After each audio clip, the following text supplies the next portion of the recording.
Today on the show, we'll talk to Marc Boerigter, former Chiefs wide receiver, Jeff Chadilla from NFL Network and NFL.com. Jeff Kerr will preview the Super Bowl with us, and Jared Sutton will talk college basketball. Of course, Jared Sutton, also NBA scout. We'll hear what Jared Sutton had to say about Nate's computer. If he heard that, get his thoughts on what that sound was. We'll also get his thoughts on Darren Peterson and that performance last night.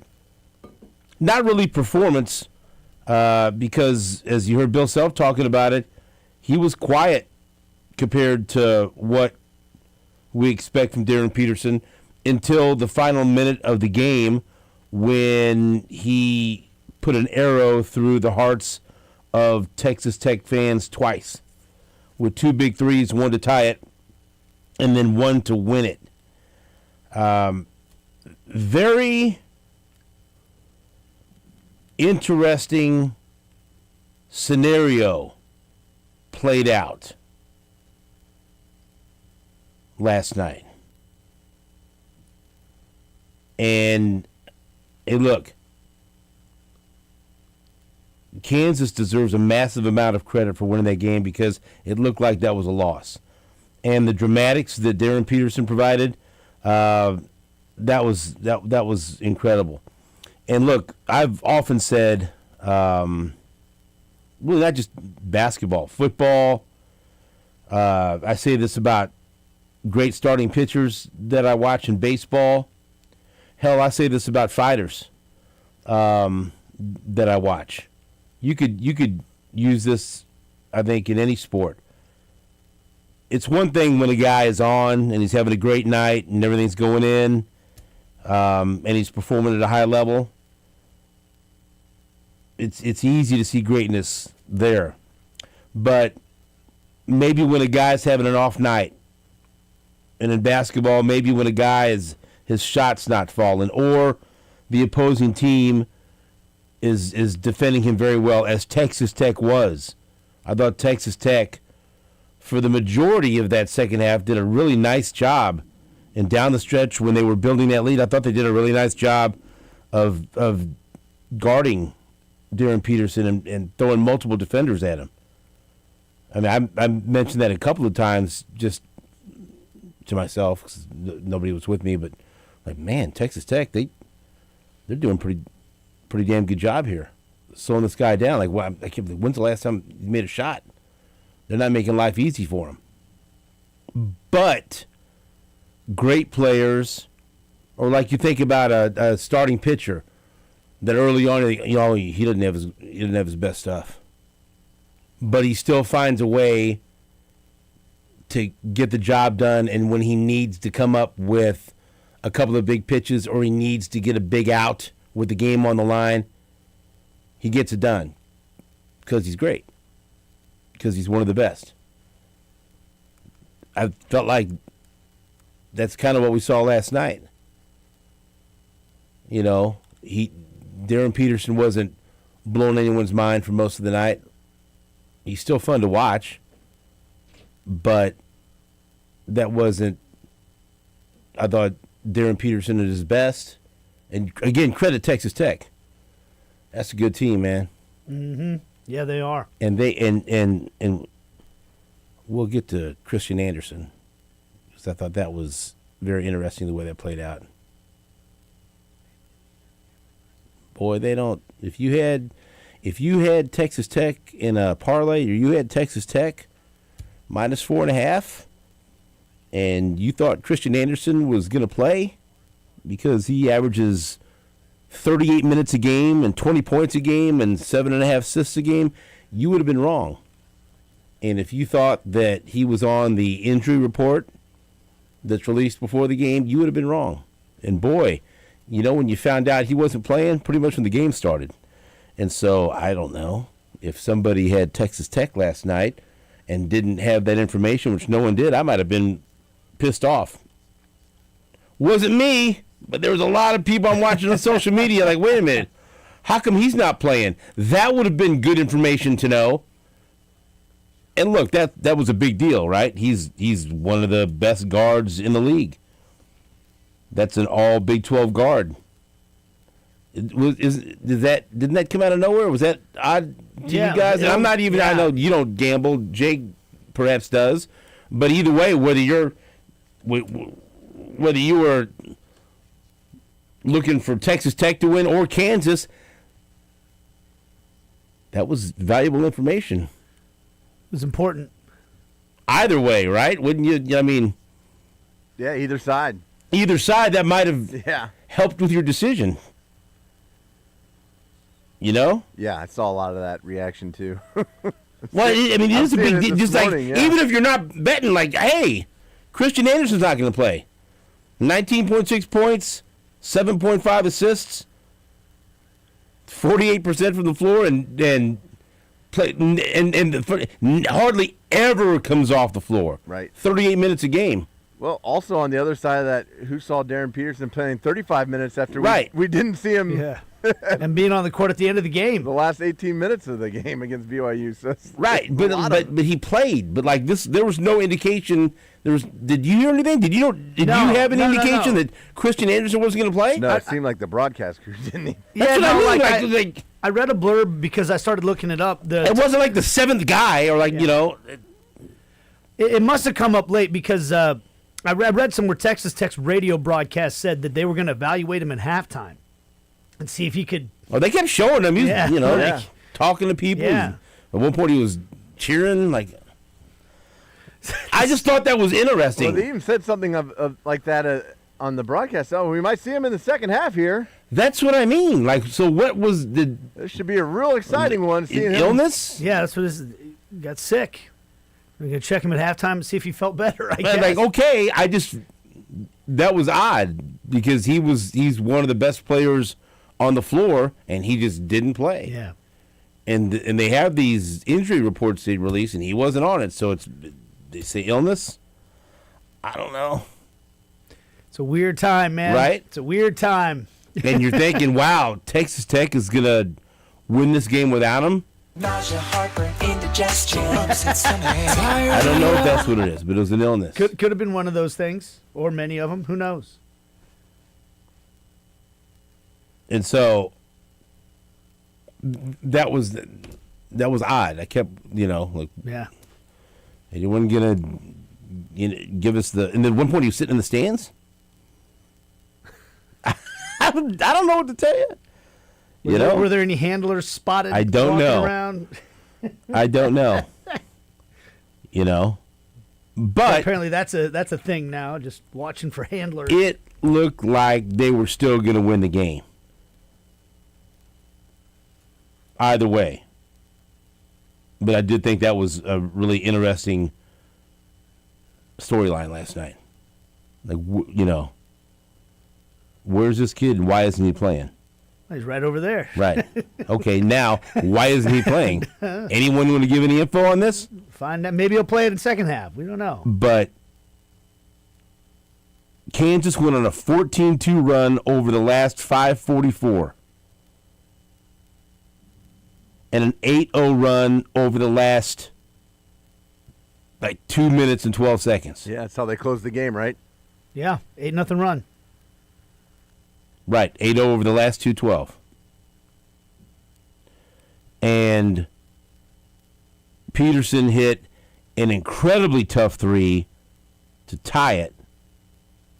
And then, it was a tough three that gave him the lead. But the one that one to tie it. With the hesitation there, that's a... The micro pause. That's an NBA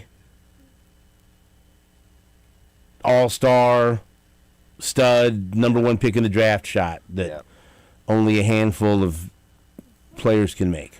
As he put it up, I blurted out in front of my family, "That's a terrible shot." Oh, no, you did not. Dude. I sat... It was never a terrible shot. I looked really smart in front of my kids. They're like, "Oh, Dad." Again, I'm not playing. I sat there. I'm watching the game, and I'm thinking... They just can't let Peterson shoot. They can't let him take the shot. Right. As soon as he left his hands, they go, they could. Well, that's in. Double teamed him. Because that's what he's clearly different. Dude, that shot was nothing but net, He's too. Like, it clearly wasn't different. like he Oh, threw no, up a it's prayer and it kind pure. of rattled home. No. That's when you pure. that's when you see, and people ask, well, what separates him? Why is he looked upon as the number one overall pick in the draft? Why do basketball people that have been in this game for decades rave about him and say, oh no, he's different. He's not just the most talented player. He's not just the best pro prospect. He's like he could end up being a generational player. It's because of that. Yeah. Just complete great players. And here's another stupid comparison I'll make. I got a lot of crap I can get off my chest today. Carlos Beltran. Yeah. is a Hall of Famer now, right? Yeah. And we watched him for a long time. And there were times especially in the outfield, he looked like he was gliding. Mm-hmm. And it looked like he wasn't putting in max effort, but he was, because he was just so smooth. Yeah. It's like he was gliding out there in the outfield. And sometimes Peterson looks like he's like levitating or just like moving a different way. Yeah. He's so smooth and so effortless, and you watch him, and it's hard to put it into words. It just doesn't look like everybody else. Even when he's like moving around away from the basketball, and just the way he was able to get that shot off, that hesitation and get that shot off. I mean, I don't know. As soon as it left, I guess you're looking at it from a different perspective, and you're hoping it goes in, but sometimes you can be pessimistic about things, about outcomes. Yeah. And I'm thinking if they let him take it, it's going in. You know what I mean? I don't know. Yeah. And the second one, like, you can't. Oh. You cannot let him take the You second knew he was three. making that one. Right. You can't do that. Yeah. Yeah. And I didn't like the first three that tied it. I thought they did fine defensively, and they made it. It was a tough shot, and I don't really blame Texas Tech. The second one was no. That no. If I was Grant McCaslin, I'd be no. Well, What was that? Yeah. I think they still had a foul to give. I mean, he's fouled before he even gets the ball. Right? Am I wrong? No, Like, the first don't one let was him like, get the ball. I don't know what else we could do there. Yeah. Tip your cap. Don't let him get the On the ball. second one, like, I think there's a lot of things we could have done there. I think they only had like 4 fouls at that moment. It's like, if I was that team, it's like, I'm not letting this guy get the ball. If I have to foul him, he's not getting the ball. It was almost like, how they say don't let one loss become two, or don't. It was almost like they were still reeling and rattled by that first three that tied it. I don't know, and again, I don't know what you guys thought, but as soon as they tied it, I go, oh, this game's over. Texas State ain't winning this game. And on top of that, for good reason, people are going to focus on those two shots, because he made those two shots with the whole game on the line, in a hostile environment, right? But the entire reason why Kansas was in position to make those shots and win the game was because of their defense the final 5 minutes. How many times did it look like Texas Tech had a basket, or was going to get an easy basket, or was going to get a layup, or had a drive to the basket, and Kansas defended the rim and didn't let them make the basket, right? Mm-hmm. I counted at least, I thought, 3 times where it looked like Texas Tech was going to not get an easy bucket, but was going to hit a shot. And Kansas and their defense protecting the rim came up with a great defensive play. Totally. I mean, I think when I asked Gurley about this last week when he was on with us, that Bryson Tiller's development this year is one of the most important things on this team that nobody's really talking about.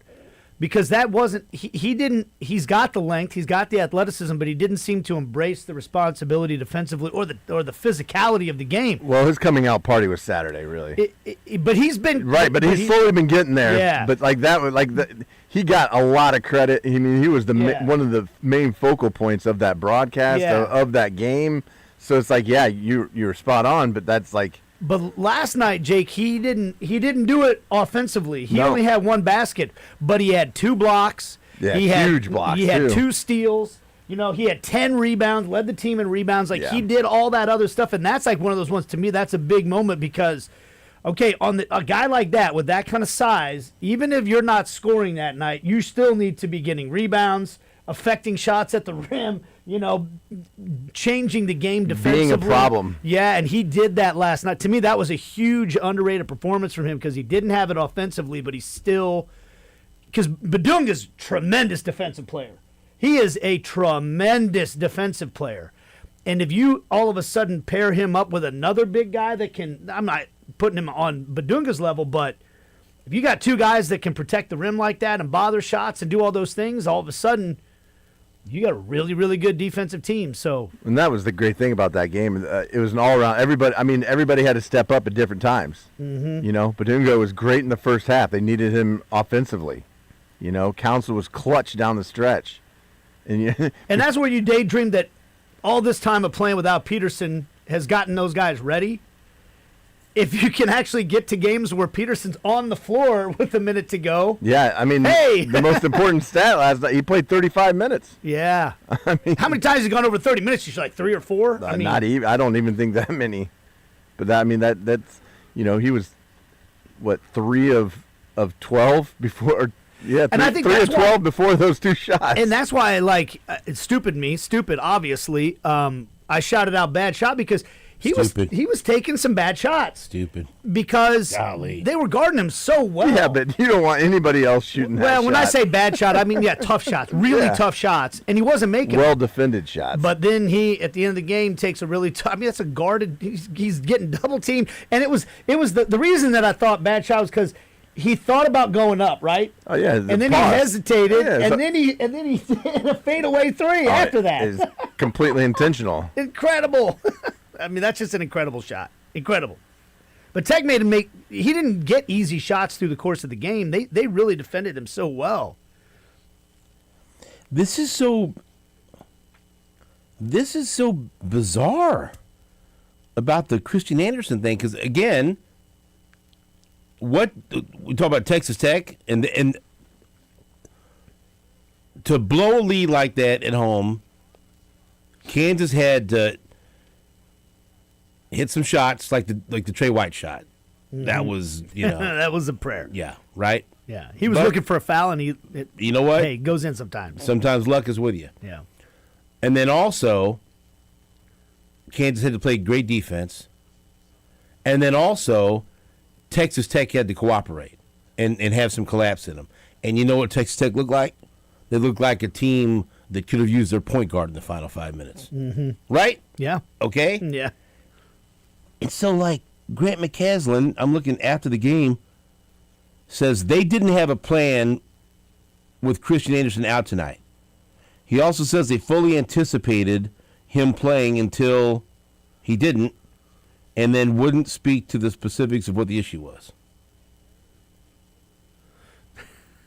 And they said it was an illness, but he was there, and then he was on the bike, and he was, and he looked. It's just it's very odd to me. What that you know what I mean? Like, wouldn't you want to know if you were a Texas Tech fan? Like, okay, now why didn't he play? And why was he, there? It looked like he was going to play, and they would, you know what I mean? Yeah. You're asking a Kansas fan if I know what you mean when it comes to that. That came out. It's different because he plays 38 minutes a game. Yeah. It's not a guy that's done this all year. He's like an Iron Man. Yeah. He never comes off the floor. Yeah. And then nothing. And then they don't tell you nothing. Like, okay, all right. I don't know what to tell you. Yeah. Hey, you know what? Good fortune for Kansas, but it's like, are they never going to say anything? And they really never have. So just a weird But a hell of a situation. game. A hell of a game. It's been a hell of a run for KU, 6 wins in a row, and that's a 3-day stretch where you beat 2 top 15 ranked teams. It's all of a sudden you can daydream that they can compete for the conference title again. Yep. Got to take care of business against Arizona. Yeah, twice they got to And face Houston. them. So it's going to get tougher, but I mean, they've handled their business, man. They look a lot better now. All of They a sudden, put themselves in a position where they got a shot. We'll take a break. Back after this on WHB.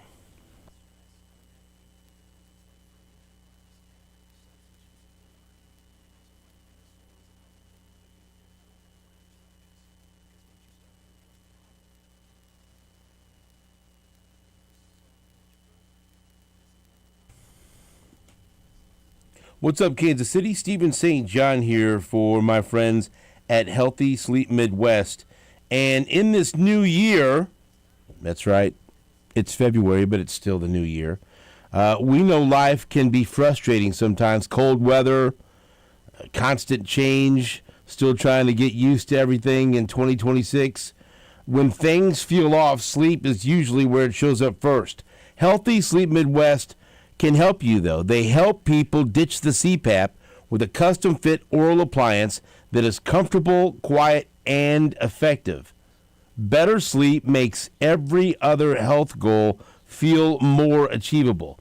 If you have Blue Cross or Medicare, you may have little to no out-of-pocket costs. So if you would like to find out if Healthy Sleep Midwest can help you, all you have to do is call 816-SLEEP-DOCTOR, 816-SLEEP-DR, or visit HealthySleepMidwest.com, and they can answer all your questions. HealthySleepMidwest.com. And when you talk to someone from Healthy Sleep Midwest, tell them SSJ sent you.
Welcome back to New Day with SSJ on Sports Radio 810 WHB.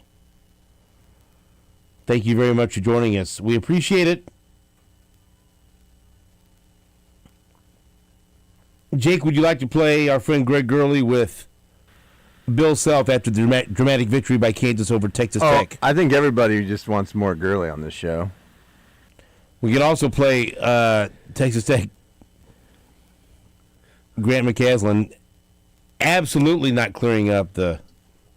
I think I'm more confused after listening to that answer than I was before. I think he is too, maybe. So sounded like a man who was trying to choose his words incredibly carefully. And do you think you would have liked it? No. If my starting point guard all of a sudden mysteriously couldn't play minutes before the game, and then even at halftime you thought maybe he could come in. And they keep telling you, oh, no, we think he's going to play. Oh, no, we think he's going to play. No, he's not going to play. All right. Let's hear Greg Gurley with Bill Self after KU's victory over Texas Tech. A gritty, gutty win here tonight. It was an offensive struggle until the best player in the country goes back-to-back beyond the arc and finishes the game in amazing fashion as you grab a massive road win here in Lubbock, 64-61. Yeah, what a game. Ugly. I mean, that's the definition of ugly. You know, the first 10 minutes had good flow to it, even though we didn't guard them. But they made shots, and we made some shots. And I think it was about 20-20 at about the 11-minute mark. Mm-hmm. And then both offenses just went to crap after that. And we did such a poor job to start the second half rebounding the ball, primarily our guards, and blocking off and being slow to balls. And then they got, Watts obviously had a terrific game, and he got anywhere he wanted and dominated us. And then, we just kind of hung in there. And do we go down 9? 9. Go down 9 and relatively 10. late. Went down 10, yeah. I think it's like 57-47, and then things kind of flipped, and Melvin made a big basket. Trey made an unbelievably hard shot, a bad shot off the glass, but it went in, and it's kind of hanging around, and we scored on the lob play, and then just we did a good job, went out of bounds under, and they ended up throwing it to us, and then that first three that DP made. Wow, he wasn't himself tonight, obviously, and he didn't score the ball and held on to it too long. Did a lot of things that wasn't great, but gosh dang, with the game on the line, those last two plays he made, Greg, that's stuff that you talk about years to come. I mean, that first three he made over Topping, and then the second one off the ball screen, and it wasn't like he had been aggressive at all the whole game. And then when the game's on the line, he takes over, and then we didn't defend well. Marco let his man catch it there late, which was obviously not the game plan. Was the plan to foul again? Yeah, but he couldn't foul because he let him catch and turn. Right. He should have been denying the whole time. He let him catch it, but we did a lot of good things, and we had the game won. And Trey tries to make a bounce pass to Flory as opposed to just holding on to it, and they foul you, and we shoot a 1-and-1, and the game's over. So, but so proud of our guys. They hung in there. I tell you one thing that's screwy is this replay. I don't know what people saw on TV. The angle we had, it was off of Tech. Right. The angle we had. So but the officials obviously didn't have the same angle, and so we don't get it. We lose our last time out, but fortunately the very next play, obviously, that's Darren watching Darren. Yeah, but the very next play, obviously, we got this deflection or whatever, and they threw it out of bounds, and that was it. But it was a great win. We've been down here a lot and left out of here sad. So we got a break that Anderson didn't play, but I thought Petty was unbelievable to start the game. But at the end of the game, we had to guard two players for the most part. Axtell got hot there for a second, but we had to guard Toppin and Watts, and we did a really good job on Toppin. Well, let's go through Darren's numbers. He plays 34 minutes, 5 of 14, not a very efficient night, 3 of 7 beyond the arc, 19 points, drew 7 fouls. It's just amazing how he impacts the game in so many ways. Yeah, he could have played a lot better. He knows it. He drew 7 fouls, and I thought he didn't get a great whistle the first half at all. That number could have been 9 or 10. But, that happens on the road. But we can talk about everybody, and I'm proud of everybody. Melvin was so good. And once again, can't sub him out. But Flory Bugunga is the best defender in America. Watts didn't score on him, and Toppin didn't score on him, and that's pretty special. I thought he was unbelievable tonight defensively. Yeah, you look at JT Toppin, 5 of 18, and at game point late in the half, they kept going at him, and Flory kept defending. And not to mention, Flory was 7 of 8 from the field while playing great defense. Yeah, we don't throw it to him enough. But 7 of 8, and a couple of those are easy baskets. But we missed him a lot tonight. We can watch tape and definitely improve on that. But if I'm rambling, I probably am, because I'm excited, because to have a great year, you got to win games ugly sometimes, and players got to step up with the games on the line, and there's no question we had a player step up and make a couple of unbelievable plays. And how about this team growing up? Struggled on the road early, but now 3 straight road wins. You get the Colorado, you get the K-State, but this one was massive. Yeah, well, it's massive to me because, we I don't want to say we gave 2 away, because I thought West Virginia beat us. I thought the UCF game, tie game late, we had every opportunity and didn't make a couple of smart plays. But tonight was a big one. That's not one you circle on your calendar, say we're for sure going to get this one. So now what we got to do is we got to play well. We got to get rested first, and then we got to play well Saturday, and have a great 48 hours. Yeah, we got another big weekend ahead with Utah on Saturday, and then more than likely the number 1 team in the country coming in a week from tonight. Yeah, but let's not talk about that. Let's get the Utes first. They beat us last year out there. Let's get the Utes, and which sets up what could be a bigger game than even what we just had. Well, let's enjoy this one. Travel safe. Get back home. We'll see you on Saturday against Utah. Thanks. Back. Tell you what, I we all take away different things when we hear interviews. My takeaway there, Greg Gurley clearly looking past Utah Just to taking it for Arizona and tried to get Bill Self to do that, and Bill somewhat scolded him. Yeah, Bill wasn't falling for it, was he? Right. Nor should he. Greg tried to trip him up. You hear that? Yep, I heard it.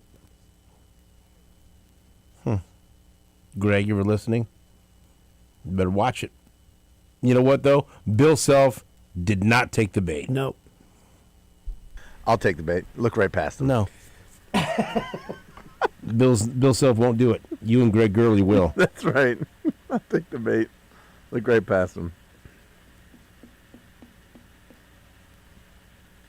I agree with him on that. The replay thing, to me, the fact that they decided one of those was not indisputable, but the other one was. Right. That was the thing. It's not like we're sticking with the call. It's like they changed it because of what they saw, and they both were such similar plays in terms of it. Like, it looks like it went off that one guy's hand, but hey, you know what? It's the home court advantage. And that's why griping about the refs is for when you lose, because KU doesn't have to gripe about it because they won anyway. Yeah, they went out and took care of it themselves. Yep. We'll be right back after this on WHB.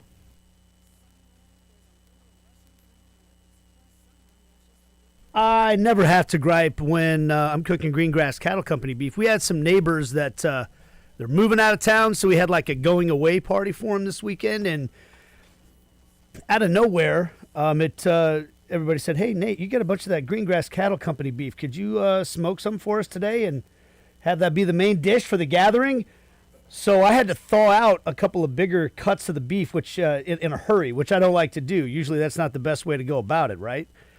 But the thing is, the beef of Green Grass Cattle Company is so good that it's forgiving, So I thawed it up fairly quickly, put it on the smoker, and there was none left by the time dinner was over, because the quality of beef at Green Grass Cattle Company lets you get away with things a little bit more than you could other beef. It's just unlike any beef that you're ever going to have. And if you haven't tried it, you need to. You can order online and they'll deliver it to your door. GreenGrassCattleCo.com. GreenGrassCattleCo.com. We did a sirloin cap and a tri-tip. And that fed a good 10 people, and it was awesome. Both are awesome cuts of meat. We did the reverse sear that I learned from my buddy Tim Hare at Greengrass Cattle Company. You can get any kind of cut that you want. The ground beef is better than any ground beef you've ever had, and that might sound crazy, but it's absolutely true. And you should go up and see their store in Weston, Missouri, because it's really cool. They got all kinds of great swag. And speaking of that, I got to say thank you again to them. They donated incredible prize packs. They did a $350 gift card to the winner of the competitive division of the Big Steps towards Cancer Prevention pickleball tournament this weekend. And they did gift cards for the winners of the intermediate and beginner divisions as well. It was awesome. They're in the community. It's a locally sourced, farm-to-table, family-owned place, and that makes all the difference in the world. Greengrass Cattle Co. GreengrassCattleCo.com.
Welcome back to the show. We have Marc Boerigter, former Chiefs wide receiver in the studio. Hello, Mark. How are you? Fantastic. How are you guys this morning? Very good. There was a lot of profanity involved in last night's game between Kansas and Texas Tech, as well as the Tech fans My folks in Lubbock are not happy. chanting, "He's up." You fill in the blank there. You heard it. And it felt like that's going to come back on him. And boy, did it. And then also in the post-game press conference, when talking about Darren Peterson, Badunga said he's a bad MFer. And then he was, did you see that? And then he felt bad that he said that. But he shouldn't, because he is. Sometimes you That's have to, right. Sometimes you have to cuss. A little profanity can paint the picture. Now, I'm sure that Grant McCasland, Texas Tech head coach, was thinking some profanity in the final 5 minutes of the game as Kansas finished on a 14-2 run in the final almost 6 minutes and an 8-0 run in the final 2+ minutes to win the game. But I just put a video for Nate and Mark of a guy that clearly bet on Texas Tech that was not happy with the lack of information about star point guard Christian Anderson not playing. And so here is Grant McCasland, who was asked about Christian Anderson, who is one of the best point guards in the nation, and why he he mysteriously didn't play on Monday night. Before the game, we just didn't have any idea that it wasn't an option, and then just was told in warm-ups like that we're going to hold him out for right now, and fully anticipated him playing. And then we got closer to going out there, and they said we're gonna take him and try to warm him up while they're doing intros and see if we can get him where he's ready to play. And I just think everybody thought he was playing until the very end, and then the whole thought process was just keep trying to get him to see if he can play at all. And I'm not going to speak to the specifics of what it is, but it just got to a point where Mike just kept coming and giving me an update like, looks like we'll have him ready. And then the last thing he came and told me is like, we're not playing him. And we left halftime thinking there's a chance he would play in the second half. And then just wasn't able to go. Hope that clears everything up for you now. I assume, yeah, it's clear. I mean, yeah, it all makes perfect sense now. We really have a good idea of what the illness? We're not going to get into illness that. in air quotes. Okay. I assume Mike is Mike Neal, Assistant Athletics Director of Sports Medicine at Texas Tech. He works on the basketball staff. It's almost worse when you don't know. Like, you keep thinking he's going to come back, you keep thinking he's coming back, versus like, hey, just tell us he's not coming back so we can move on with our lives or move on with the game. At halftime, they come back to do the open for halftime, right? I don't remember who was doing play-by-play last night on the TV. It's Boog Shambi. It was Boog, yeah, that's right. Right, yeah. Shambi and Fran. But Boog makes a comment about, I forgot it was him. He makes a comment about him possibly coming out for the second half and playing. And Fran Fascilla's face to the camera almost had like this wry smile, like, yeah, there's no way that's happening. You have to go back and watch it. Like, I thought it was odd. Then. So Fran's behind this. Yeah, it's Fran Fascilla. Somebody should have asked Fran Fascilla about it. That's right. So this, it's just that video you were playing, that guy was not happy. Well, that guy clearly about it. clearly had Texas Tech and didn't get a chance to update his wager. Maybe don't wager more than you can lose, pal. I will say this, like, But that does move the needle, doesn't it? Yeah, it does. Yeah, it does. Betting for Kansas or Texas Tech, that kind of moves the needle, I think. It's why there's a lot of mystery illnesses and everything. putting going a lot of on money in the college hands of some basketball kids right making a lot of money that no, they're gonna. Is it weird? Like, they just don't say what was wrong with them. Yeah, I don't get that. I mean, I don't know. Like, what's HIPAA rules? I don't know. What's the point? Yeah, it makes it so much more mysterious. Gambling Jake. No, has I'm something just to say. saying, like, what if he just has a bad case of runs? Like, you've been there, right? I've been But he there. was there. He was. But I mean, like, he was there, and then he wasn't there, and then he was there, and he wasn't there. I mean, So give him some Imodium and get out there. That's what we all did. But like if he had like flu-like symptoms or something like that, would you have him on the bench around everybody else? That's the part that to me, like If I'm he had a not, I'm stomach not flu, judging. yeah. I'm not judging Is this he, at all. is he 'cause I on have the no is idea. he, is he on the bike if he's got that? I'm sorry. Yes, I have had the case of the run, but I haven't said. You know what? I'm going to jump on the bike real quick. you get things going, and then he's off the bike, and then I mean, I don't know. That part doesn't to make me, a lot of that sense. part- If you one thing you know about those stomach flus too, those stomach bugs, is that they run through the whole team, and like I would want him anywhere but near the team if that's what he had. Yeah. You know, Right. I mean, it's, hey, we're gonna spread it around the Staying whole in the team. locker room. I don't know. Who knows, man? It's weird. It is weird. And I thought I knew weird because, like you said, we've been dealing with Right. weird all year. The Peterson thing's been the weirdest thing. I've never seen anything in my life. But this is bizarre because he averages Yeah. 38 plus minutes a game, and that's easy. This guy never comes off the floor. Like if you were going to say going into the game, one guy's going to be out on the floor for sure at the end of the game making big plays, and there's another guy that's mysteriously not going to play. It in would a, have been game the between, in opposite. a game between Texas Tech and KU, you've been like, Darren Peterson ain't going to be out there. Yeah. Here's some leaked news from Adam Schefter. Patriots owner Robert Kraft was not selected for entry into this year's Pro Football Hall of Fame. Well, we know where all the leaks are coming from. Right. Give that guy a hand. No, I knew so. I was. Anyway, no? Nope. Yep. Well, listen, he's still got a chance to do it in the future, right? So this story could still have a happy know. ending. They got it like. Thank you very much. Right. Well done, That was Nate. well Well timed, done. Jake. Well done. We contemplating over there. No, I just like. He's like, I don't, you know. all right. Well, I haven't been in since the Belichick thing came down either because didn't I come out on Tuesday? Everything happens on Tuesdays after I leave here. It feels like. Right. It's a good news dump day. It's the Tuesday news dump. Is that right? I don't understand the outrage. I mean, hold on. Jake was let me get outraged. this. I understand the outrage. You guys let me hashed this out. say Come this. on. Let me Yeah. say this. Okay, Here we go. I understand the qualifications, right, and the validation to be a first ballot Hall of Famer. Okay, I understand that. But as it's all come out lately, or last week, the process is not a great process, right? Right, Overall, right. and I think we all agree on that. Sure. But why do we care so much whether somebody is a quote first ballot Hall of Famer? Well, Okay. I think this is a matter of he's maybe the greatest coach of all time. Okay, The greatest coach of all time Nah. didn't get into the Hall of Fame on his first try. right. That make sense.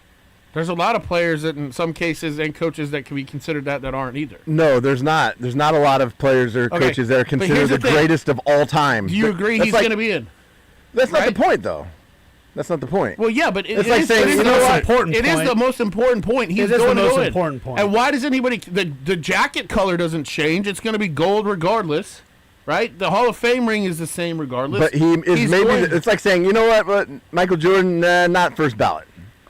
We're talking about like Maybe the greatest of Maybe all so, but time. you don't get anything else for being a quote first ballot. No, but there Doesn't matter. is At the end of the something day, it that goes doesn't with matter. it. There is something that goes with it when you're a first ballot Hall of Famer.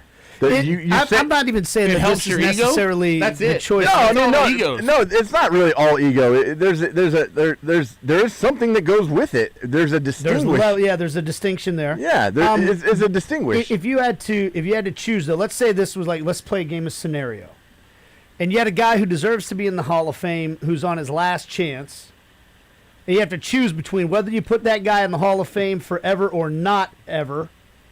And How many another tries guy, before this year and did he another get? guy that should be in the Hall of Fame, but you know you're going to have other chances to get him in. Your choice is whether or not he's a first ballot Hall of Famer. Which one do you pick? The guy didn't make it in his first. How many other ballots was he on?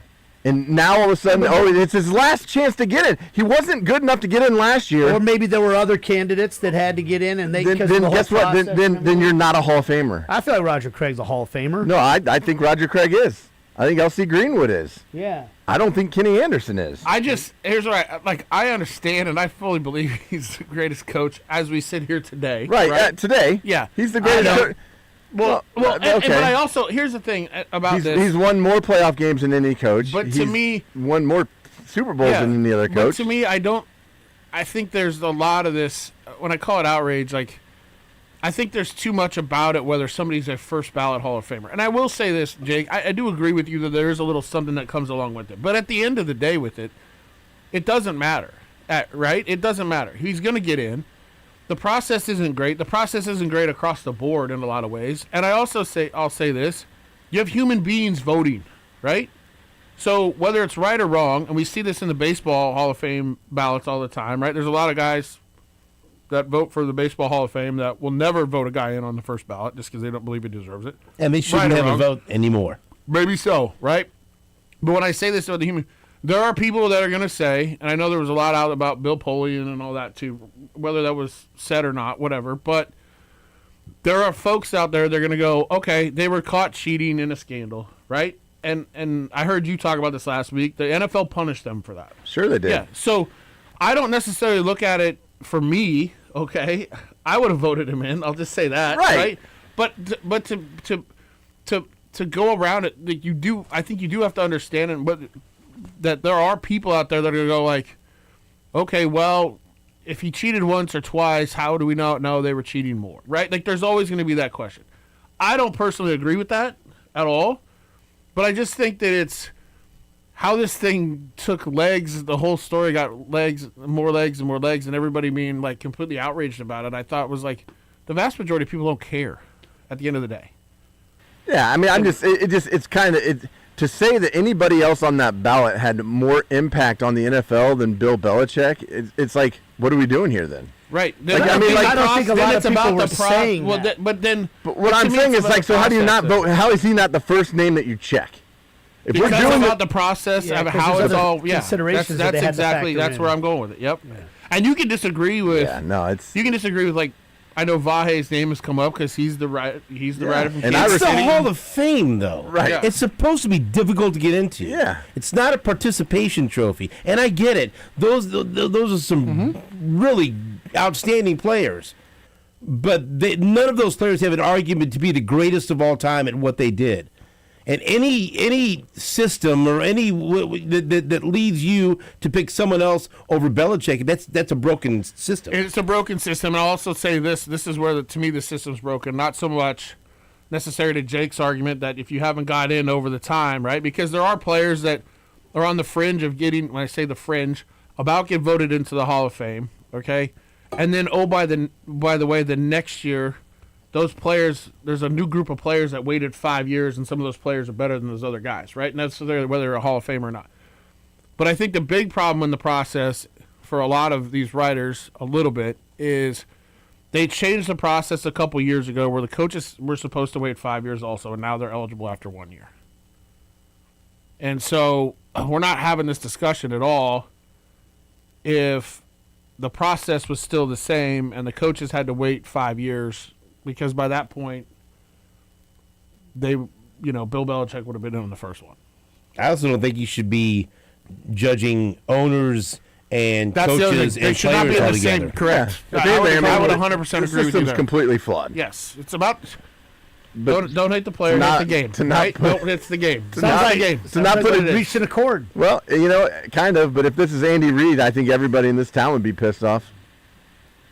They'd have lost their minds. Right. Well, he's a better coach than Bill Belichick anyway. So. Okay. Well, yeah. Well, sure. I'm not. But he's one of the greatest of all time. And so if it's Andy Reid and not Bill Belichick, Belichick's statistics and numbers are better than Andy Reid's. So there's a lot of people. It's an open debate. Here's an. I know we got to go to More break. people Here's the think other, here's the Belichick's other a better open- coach than I would Andy agree. Reid. But you have human beings voting for this, and some of those human beings also buy into the fact that Tom Brady went to Tampa Bay and all of a sudden won a world championship and Super Bowl in Tampa Bay. And Bill Belichick's career fell apart when Brady left. We'll be right back after this on Sports Radio After 810 WHB.